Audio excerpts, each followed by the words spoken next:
It happened on a Tuesday afternoon, the kind of day when nothing feels urgent. The rain had been falling since morning, tapping against the kitchen window as I rinsed the last of the coffee cups.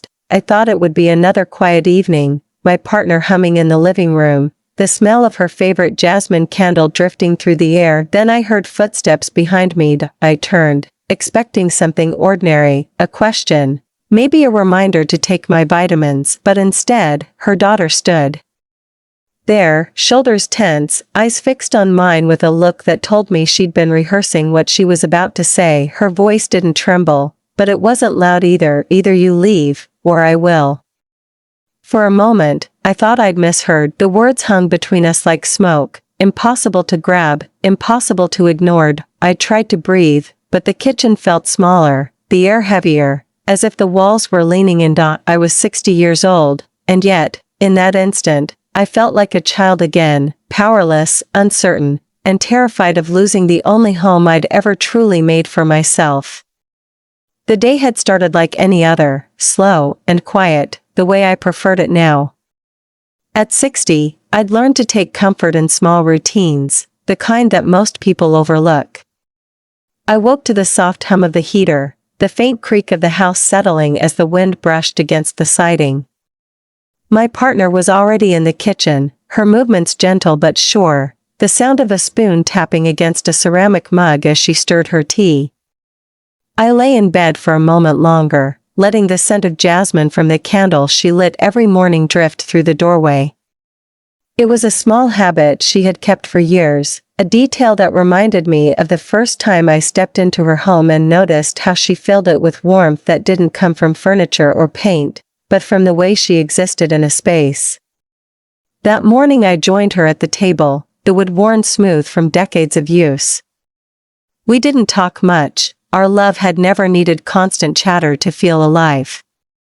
A simple smile across the table, her hand brushing against mine as she passed the sugar, was enough. Outside, the rain had been falling since dawn, a slow, steady drizzle that blurred the view of the garden. The roses she'd planted last year were bowing under the weight of the water, their petals heavy but still holding on. I watched them as I sipped my coffee, thinking about how resilience could be quiet, almost invisible until you really looked. It had been a few days since I'd last spoken to her daughter, though that wasn't unusual. Our relationship was complicated. She was polite most of the time, but there was a distance between us that I'd never been able to close, no matter how many birthdays I remembered or how often I stepped back to give her space. In the early years, I had told myself it was simply a matter of time. She'd see how much I loved her mother, how I never wanted to replace anyone in her life, only to fit into the space I thought was left for me. But over the years, it became clear that the space I imagined might not exist at all. After breakfast, my partner retreated to the living room with a book, her reading glasses perched low on her nose. I stayed behind in the kitchen, rinsing our cups, the warm water running over my hands as I stared out at the garden. The steady rhythm of rain on glass had a way of lulling me into thought, pulling memories from places I didn't always want to visit. I thought about my first meeting with her daughter, the awkward smiles, the careful choice of words, and the way she'd studied me as if trying to find the edges of something she couldn't quite name. I thought about the holidays when we sat at the same table, close enough to pass the bread but far enough that real conversation never took root. I had tried, and so had she, in small, inconsistent ways, but nothing ever seemed to settle into comfort. The sound of footsteps pulled me from my thoughts. I assumed it was my partner coming back for more tea, so I didn't turn right away. I was still drying my hands when I heard her voice. It wasn't her mother. It was her. There was something in the way she stood in the doorway, shoulders squared, chin lifted, but her eyes fixed on mine with an intensity that didn't match her calm tone. She didn't waste time with small talk. Either you leave, or I will.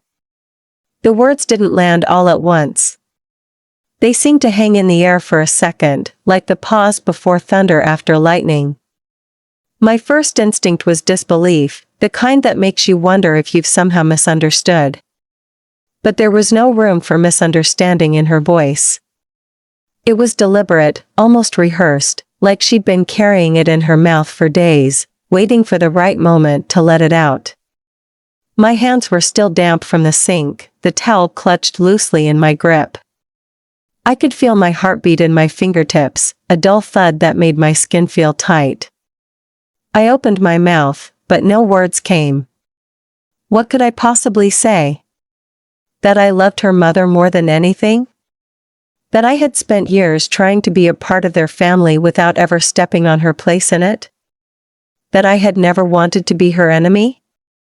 The kitchen seemed to shrink around us, the air thick with everything unspoken. The rain outside felt louder now, each drop a sharp reminder of the silence inside. She didn't flinch. She didn't soften. She just stood there, waiting for me to respond, as if my answer would settle something in her once and for all.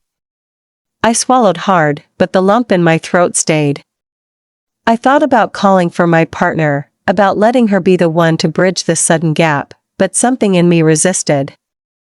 This was between us, and it had been building for longer than either of us had been willing to admit. I wanted to tell her I wasn't going anywhere, but I also knew that standing my ground might mean losing her entirely.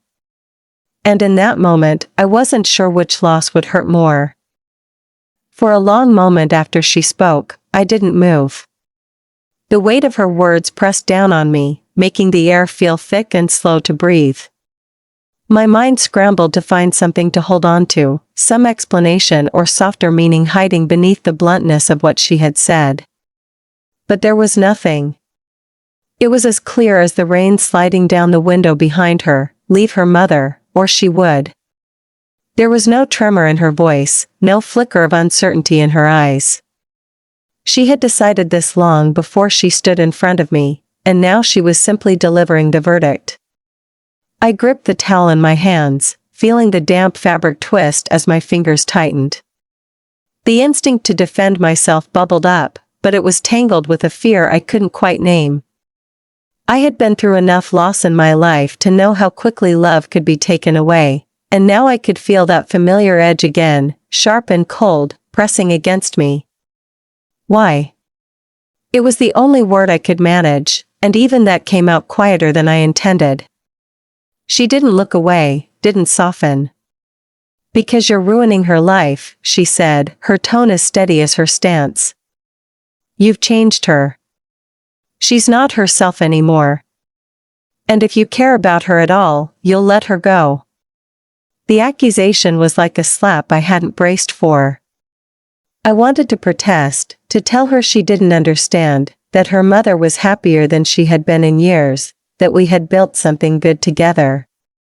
But the way she said it, calm, almost pitying, made me wonder if she truly believed it, or if it was something else entirely. I thought about my partner in the living room, probably still curled in her chair with her book, completely unaware of what was happening a few feet away. I imagined her face if she heard this conversation, the confusion and the pain. That image alone was enough to keep me frozen in place. My stepdaughter's words carried more than just disapproval, they carried a finality that left no space for negotiation. I searched her face for any sign of hesitation, any tiny crack that I could slip a question into, but she gave me nothing. Her eyes were as firm as the set of her jaw. I remembered the first time I saw those same eyes look at me across a crowded room, back when I was still just a stranger dating her mother. There had been curiosity back then, even a hint of warmth. Now there was only steel. She's my whole world, I said finally, my voice breaking in a way I hated. I would never hurt her. She took a small step closer, her expression unreadable. Then you'll do the right thing. The right thing. As if love could be measured and sorted into neat piles of right and wrong, as if it could be packaged and returned without breaking something deep inside the person giving it up.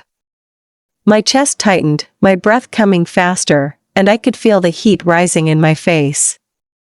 I wanted to tell her about the years I'd spent building this life, About the nights her mother and I stayed up talking until the sun came up, about the way she smiled at me when she thought no one else was looking. I wanted to tell her that love at 60 is different. It's not just romance, it's survival. It's finding a reason to wake up when the world has already taken so much from you. But I didn't. Because I could see that none of that mattered to her right now. To her, I was not a partner. I was an obstacle. She stood there for another moment, as if waiting for me to agree, to make it easier for her to walk away from this conversation. When I didn't answer, she turned and left the kitchen, her footsteps fading down the hall. I stayed where I was, staring at the doorway she'd just passed through, my hands trembling against the counter. The house felt different now, heavier, as though her words had seeped into the walls. I could hear the faint rustle of pages from the living room, my partner still lost in her book, blissfully unaware that the foundation of our life had just been cracked wide open. I leaned against the counter, closing my eyes, feeling the tension coiling tighter in my chest. I didn't know how to tell her. I didn't know if I even should. Part of me wanted to protect her from this, to shield her from the hurt, but another part knew that secrets have a way of poisoning the very thing they're meant to protect. As the rain kept falling outside, steady and endless, I realized that nothing about my life was going to feel quiet anymore. That conversation had opened a door I couldn't close, and I didn't yet know if stepping through it would cost me everything I had left. I didn't sleep much that night. I lay in bed beside her, the warmth of her body close enough to touch, yet my mind was trapped in a loop of the same words, circling endlessly until they felt carved into me. Either you leave, or I will. They sounded different in the dark, less like a confrontation and more like a sentence handed down without appeal. I turned onto my side to watch her sleeping, her face softened by the kind of peace that only comes when you feel safe in the space you're in. It was that peace I had fallen in love with years ago, the sense that just being near her steadied something inside me. I thought back to the first time I met her. It was a late summer evening, warm enough that the air carried the scent of cut grass and the faint sweetness of flowers that lingered in the garden long after the sun had set. We had met through friends, a casual introduction over wine at a backyard gathering. She was wearing a simple linen dress, her hair loose, her laugh the kind that made other people join in without knowing why. I was 48 then, fresh out of a long stretch of loneliness I had thought would never end. I had lived quietly, keeping to myself, working, coming home, and watching the years pass without much change. Meeting her felt like someone had opened a window in a room I didn't realize had been shut for so long. Our connection was slow at first, careful. We spoke on the phone for weeks before our first proper date, both of us carrying the kind of caution that comes from having been hurt before. When we finally met for dinner, I remember how she smiled across the table when I told her about my life, how she leaned in as if every word mattered. I had been with women before, but this was different. She made me feel seen in a way I hadn't felt since I was young, before the years of hiding, before the people I loved told me I was wrong for loving the way I did. When she told me she had a daughter, I wasn't surprised, but I was careful. I knew that stepping into someone's family, especially when you're not the person they might have imagined, meant walking a tightrope. The first time I met her daughter, it was at a small cafe in town. She was polite but distant, asking questions in a voice that carried more formality than warmth. I didn't blame her. I was, after all, a stranger stepping into a life she had shared alone with her mother for years. We kept our exchanges brief, sticking to safe topics, work, the weather, local news. I thought, with time, that distance might shrink. In the early days, there were moments of hope. One Christmas, she brought me a small potted plant, and though it wasn't much, I took it as a sign that we were moving towards something gentler. I made the effort too, remembering her birthday, sending her a card when she got promoted, asking about her projects even when the answers were clipped. But the closeness I had imagined never took root. There were moments, even then, when I sensed a quiet resistance in her, like she was holding back from fully letting me in. I told myself it was natural, that these things take years to build. And years did pass. I moved in with her mother after we'd been together for 4 years. By then, the routines of our life felt as natural as breathing: morning coffee in the kitchen, weekend walks through the park, evenings spent cooking together while music played softly in the background. The house began to feel like mine too, though I never forgot it had once been theirs alone. It was during those years that the distance between her daughter and me seemed to grow, not shrink. She visited less, stayed shorter when she did, and there was an edge to her voice that hadn't been there before. I would catch her watching us sometimes, her gaze unreadable, as if trying to decide what exactly I had taken from her. I tried to talk to my partner about it a few times, but she would wave it off, saying her daughter was busy, that she would come around eventually. I wanted to believe her, but the truth was harder to ignore. I had been here before, in different places, with different people, where my presence was something that had to be tolerated rather than welcomed. The feeling was familiar, and I hated that I recognized it. Now, lying there beside her, I realized that the years I had spent trying to bridge that gap had done nothing but build a quiet wall between us. And the ultimatum, sharp and sudden as it had been, was simply the first time she had spoken aloud what had been living unspoken between us for years. I thought about all the small kindnesses I had offered, the times I had stepped back to give her space, the words I had bitten back to keep the peace. I thought about the way I had pictured the future, birthdays, holidays, maybe even moments of shared laughter, and how fragile that vision felt now. My partner stirred beside me, shifting in her sleep, and I reached out to touch her arm. Her skin was warm under my fingertips, and for a moment, the panic in my chest eased. But it didn't last. Because I knew, as much as I wanted to deny it, that the conversation in the kitchen had changed something I couldn't undo. It wasn't just about me and her daughter anymore. It was about the life I had built with her mother, the love we had stitched together with patience and care, and the question of whether it could survive when someone so close to her was willing to tear at the seams. The morning after felt heavier than most, though nothing in the house had physically changed. The same soft hum of the heater filled the air, the same smell of jasmine tea drifted from the kitchen where she sat reading the paper, her glasses sliding low on her nose. I moved through the house quietly, careful with each step, as though the sound of my footfalls might shatter the fragile peace that lingered between us. But the peace was only on the surface. Beneath it, I could still feel the sharp edge of her daughter's words cutting through my thoughts, a wound that refused to close.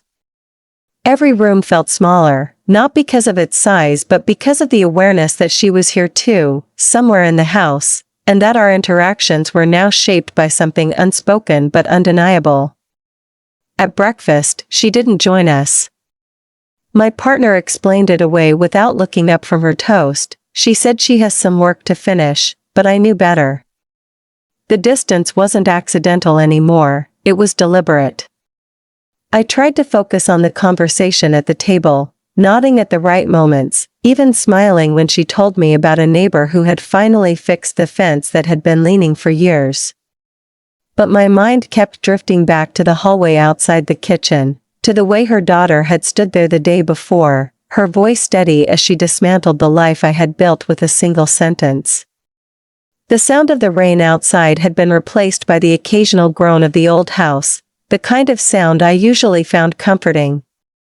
Now, each creak made me tense, half expecting to see her appear in the doorway again. I busied myself with the dishes, letting the warm water run over my hands until they turned pink. It was easier to focus on the clink of the plates than the thoughts clawing their way to the front of my mind. I didn't want to bring it up to my partner, not yet. I needed time to think, to decide if telling her would only create a wedge she couldn't pull out. But keeping it to myself was already gnawing at me. It's strange how quickly tension can alter the air between people. That day, even without speaking to her, I could feel her presence in every room. When she passed me in the hallway, her eyes slid past mine, focused on some invisible point just beyond my shoulder. There was no anger in her face, but there was no softness either. It was a kind of stillness I couldn't read, and it unsettled me more than open hostility ever could. At dinner that night, she sat across from me, her mother between us. We spoke only when necessary. Please pass the salt, could you hand me the salad, and even those small exchanges felt like stepping onto thin ice. My partner, as always, seemed oblivious, chatting about the garden and a book she wanted to read together. I smiled when she looked at me, but inside I felt like an actor delivering lines from a play I hadn't rehearsed enough. Later, when the dishes were done and the kitchen was quiet again, I found myself standing at the back window, staring out into the dark. The garden was barely visible, just shapes and shadows, but I could imagine the roses bending under the weight of the damp night air. I wondered if they felt anything like I did, still standing but carrying more than they were meant to. She walked in behind me, her step soft on the tile. For a moment, I thought she might say something, anything, to bridge the gap between us. But she only opened the fridge, took out a bottle of water, and left without a word. That silence was louder than anything she could have said. I leaned my forehead against the cool glass of the window, trying to remember the last time I had felt truly at ease in this house. It had been weeks, maybe months, since I'd gone a whole day without feeling the sting of her absence in the space we all shared. I thought about the years I had worked to make this place feel like home, painting walls, planting flowers, learning the rhythms of this family that wasn't mine by blood but had become mine in every other way. And now, all it took was a single ultimatum to make me feel like a guest again, someone whose welcome had quietly expired. When I finally went to bed, she was already asleep, her breathing slow and even. I lay there in the dark, my eyes tracing the faint outline of her profile in the light spilling through the curtains. I wanted to reach for her, to tell her what had happened, to share the weight of it before it crushed me. But I didn't. I stayed still, my hand curled into the sheet, my body rigid against the pull of exhaustion. Outside, the wind picked up, rattling the branches against the window, and I wondered if this was how it would be now, two worlds under one roof, separated by more than walls, both of them waiting for the other to give way. I woke before the sun, the house still wrapped in darkness and silence. The stillness gave me space to think, but it was not the kind of thinking that brought clarity. It was the kind that kept circling back to the same place, looping through years of memories until they blurred together, moments of courage, moments of loss, and the long, winding path that had led me here. Sitting at the kitchen table with only the dim light above the stove, I wrapped my hands around a mug of coffee and let my thoughts drift backward. I remembered what it felt like to come out in my 40s, a time when I thought the hardest parts of my life were already behind me. I had lived decades of quiet compromise before that, marrying a man because it was easier than explaining myself, keeping my real feelings locked away because I had learned early that showing them could cost me everything. When I finally told the truth, the reaction was a mix of silence, distance, and pity.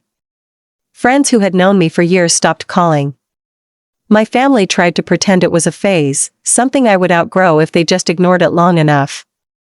I lost more than I gained at first, but what I gained was worth it, the freedom to live as I was, without apology. That freedom came with scars, though. It taught me that love was not something everyone would accept for what it was. It taught me that sometimes you have to build your own home out of scraps of acceptance and stubborn hope. When I met her, I thought those battles were behind me. She made me feel like all the years of hiding had been leading to something real, something worth the pain. Her laugh filled up the quiet spaces in me, and her presence felt like the steady warmth I had been searching for my whole life. She saw me, not just the version I showed to the world, but the whole of me, flaws and fears included. I had been living in that comfort for so long that I almost forgot it could be threatened. But her daughter's words brought back all the old feelings I thought I had left in the past. That same cold rush of being pushed to the edges of someone's life, the same knowledge that no matter how much love you carried, it might not be enough to make you belong. I thought about how I had always been careful around her daughter, never stepping into decisions that weren't mine to make, never speaking over her when it came to her mother's choices. I wanted her to see me as an addition to their family, not a replacement for what she had before. But maybe she had never seen me at all. Maybe, to her, I had always been something that didn't fit no matter how I bent myself to try. I sat there, listening to the faint hum of the refrigerator, the occasional crack of the house settling, and I wondered if love alone could withstand this. I had spent years building this life brick by brick, each small moment of tenderness and shared trust stacking up until it felt unshakable. But what happens when someone comes along and starts pulling at the foundation? My partner was still asleep upstairs, wrapped in the peace of someone who doesn't know there's a storm building around her. I wanted to keep it that way for as long as I could. She had been through enough in her life, losing her husband young, raising her daughter alone, finding her way in a world that wasn't always kind to women like her. She deserved peace. She deserved joy. And selfishly, I wanted to be the one to give it to her, not the reason it crumbled. But the truth was, I was scared. Scared that this was just the beginning, that the ultimatum wasn't an isolated burst of anger but the first crack in something that would eventually split wide open. I thought about the people I had lost because they couldn't accept me for who I was, and I realized that the hardest part wasn't the loss itself, it was the way it made me doubt my own worth. I didn't want to go through that again, not at this stage in my life, not when I had finally built something that felt like home. The sky outside was beginning to lighten, a faint gray creeping over the horizon. I took another sip of my coffee, now lukewarm, and let the bitterness sit on my tongue. I knew I couldn't hide from this forever. At some point, I would have to decide whether to fight for my place here or walk away before someone else decided for me. But for now, I stayed in my seat, letting the quiet wrap around me like armor, holding on to the small comfort of a morning that still belonged to me, even if the rest of the day did not. By the third day, the weight of her silence was heavier than the memory of her words. Avoiding each other had become its own kind of conversation, one where every missed glance and shortened exchange carried more meaning than anything we could have spoken aloud. I moved through the house like a guest who'd overstayed their welcome, careful not to linger in doorways, quick to step aside when I heard her coming down the hall, measuring my presence so it wouldn't press against hers. But no matter how quiet I tried to be, the truth of what she'd said clung to me like the damp smell of rain that had seeped into the walls. That morning, I stood in the kitchen with my hands resting on the back of a chair, staring at the faint rings in the wood left behind by decades of coffee cups and family meals. I thought about all the times I had sat there while she told stories from her childhood, her voice lighter then, her eyes soft. Those moments felt far away now, as if they'd belonged to a different life. My partner was upstairs, showering, the sound of water running muffled by the walls. I knew she would be busy for a while, which meant this was my only chance to try. I didn't want to corner her daughter or make her feel trapped, but I also knew that the longer we left things unsaid, the deeper they would root themselves.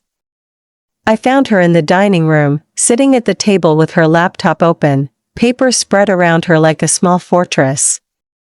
She looked up when I stepped inside, her expression neutral but guarded. There was no hostility in her face, but there was no welcome either.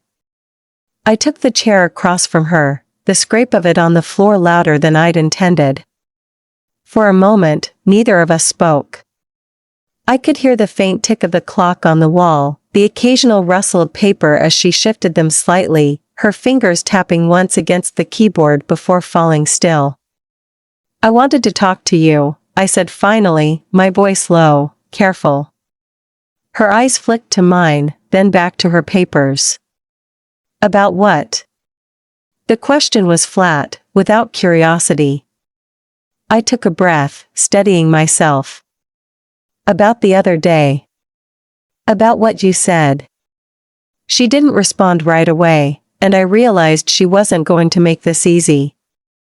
Which was fair, none of this was easy. I know you care about your mother, I began. And I know you've been looking out for her your whole life. I respect that. But I also need you to understand that I love her. I'm here because I want to make her happy, not take anything from her, or from you. She sat back slightly, crossing her arms. You think that's what this is about? That I'm worried you're taking something from me? I met her gaze, forcing myself not to look away. I think you see me as someone who's changing her life in ways you don't like. Maybe you think she's not herself anymore. But people change when they're happy. They grow. Her expression didn't shift much, but there was a flicker of something in her eyes, doubt, maybe, or the faintest crack in the wall she'd built. She is happy, she admitted after a long pause. I know that. But sometimes happiness makes people blind. She's trusting. Too trusting. I felt the sting in that, but I let it sit between us without defending myself. I've made mistakes, I said after a moment. I'm not perfect. But I've never lied to her. I've never taken her for granted. I would never hurt her on purpose.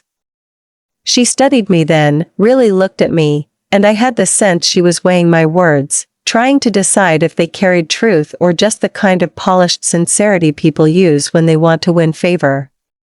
You've got to understand, she said finally, her voice quieter now, it's always been me and her. Just us.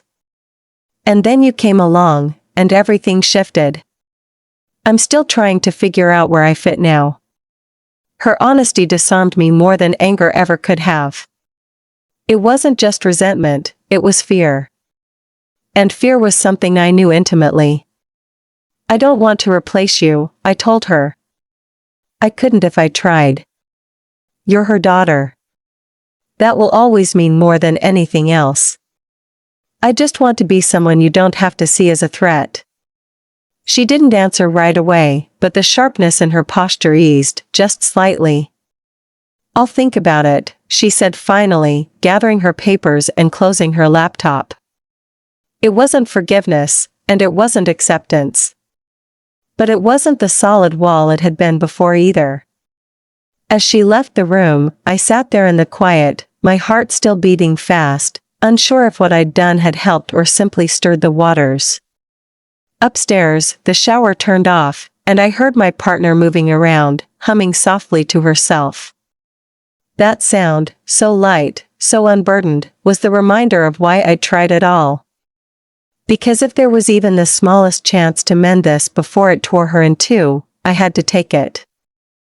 The following days felt like walking on a rope stretched thin between two people I loved in different ways. I moved through the house measuring every word, every glance, aware that my partner could sense the unease even though she didn't know its full shape. She would catch me watching her sometimes, and she'd smile in that warm, unguarded way that made my chest ache, and I would force a smile back, careful not to let the worry seep through.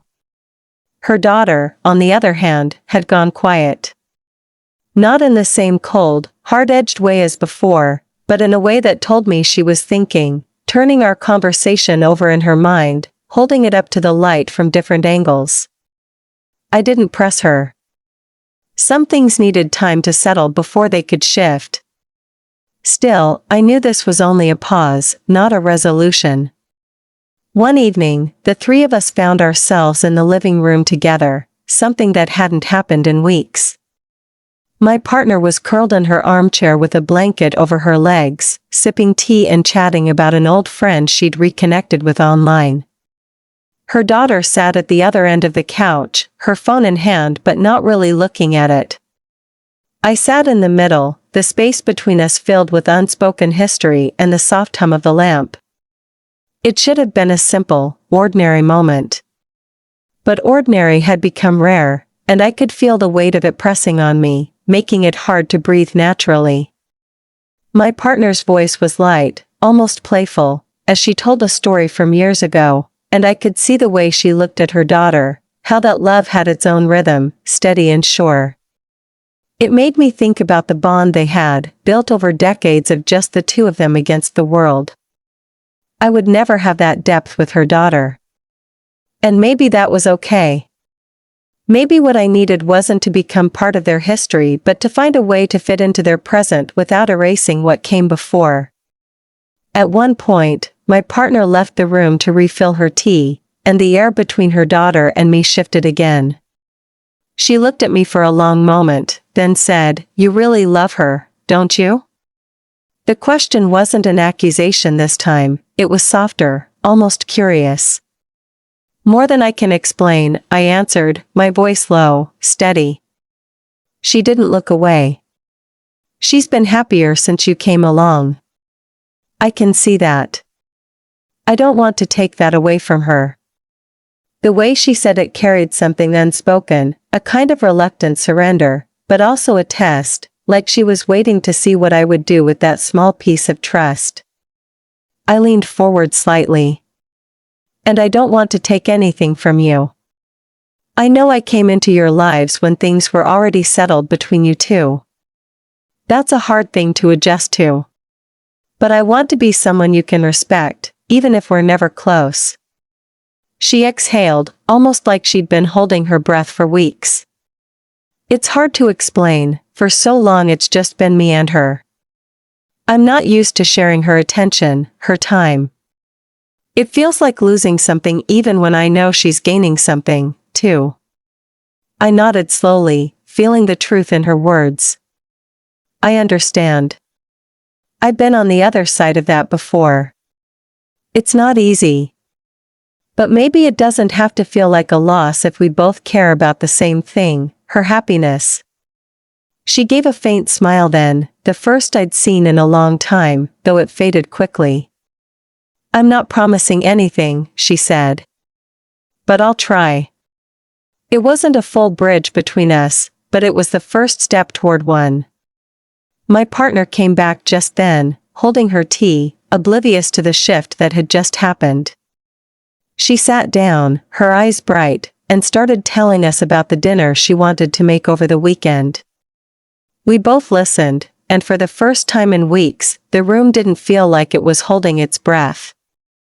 That night, lying in bed beside her, I thought about how fragile peace could be, how easily it could slip away if you didn't guard it carefully. But I also thought about how much I was willing to fight for it, and how maybe, just maybe, her daughter was starting to see that too. It was early morning when I woke to the faint smell of coffee drifting from the kitchen. The house was quiet except for the soft hum of the refrigerator and the low creak of footsteps moving across the floorboards. My partner was still asleep beside me, her breathing slow and even, one arm draped loosely across my waist. I slipped out of bed without waking her and followed the sound. In the kitchen, I found her daughter standing by the counter, pouring coffee into 2 mugs. She looked up when she saw me, and for the first time in months, there wasn't a shadow of tension in her eyes. She slid one of the mugs toward me without a word. I took it, feeling the warmth seep into my hands, unsure if this was her way of extending an olive branch or just a quiet habit she'd decided to share. We stood there for a moment, the silence between us no longer sharp but tentative, almost new. Finally, she spoke. "I've been thinking a lot about what you said," she began, her tone low but steady. "And about what I've been holding on to. I guess I didn't realize how much of my life I built around protecting her. It's been that way since I was a kid, and I don't really know who I am when I'm not doing it." I listened, letting her words settle, feeling the weight of what they meant. "You're still protecting her," I said gently. "You always will. But maybe now it's not just your job. Maybe it can be ours, together." She looked down at her coffee, her lips pressing into a thin line as if she was holding back emotion. "I didn't like you at first. I think you know that. I told myself it was because I didn't trust you, but really, I didn't want to admit I was afraid of losing her. I took a step closer, not wanting to crowd her but needing to bridge the space. I can't take your place. I wouldn't even try. You're her daughter. That's the one thing in this world I could never be, and I wouldn't want to be. What I can be is someone who loves her the way she deserves, so you never have to worry about her being alone.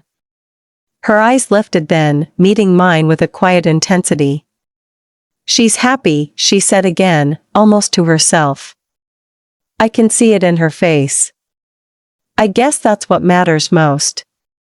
We both fell silent, sipping our coffee, the kitchen bathed in the soft gold of morning light creeping in through the curtains. There was no dramatic declaration, no sudden flood of affection, just the slow, cautious easing of a barrier that had stood too long between us. Later that day, my partner suggested we all go out for lunch. It was a small diner in town, nothing fancy, but as we sat in the booth together, I noticed how her daughter joined in the conversation more than before, even laughing at something I said without that guarded edge. It wasn't forced, and it wasn't perfect, but it was real. Driving home, my partner rested her hand over mine and smiled, not knowing the quiet shift that had taken place between us earlier. I didn't tell her. Some things didn't need to be spoken to be understood. That night, as we sat in the living room, my partner reading on the couch and her daughter scrolling through her phone, I realized the ultimatum that had once felt like a knife pressed to my heart had turned into something else entirely. It had been a challenge, not to my love, but to my patience, my understanding, and my willingness to see beyond my own hurt. And maybe, in some strange way, it had made us stronger. When I caught her daughter glancing at me from across the room, there was no hostility in her eyes anymore. Just acknowledgement. Maybe even a touch of acceptance. It wasn't the end of our story, but it was the beginning of something new, something that could grow if we let it. And for the first time since all of this began, I truly believed we would. If this story touched your heart, don't forget to like this video, share it with someone who needs to hear it, and subscribe for more heartfelt and emotional LGBTQ stories. Your support helps us bring more real, powerful narratives to life. Drop a comment below and tell us your thoughts, your voice matters here.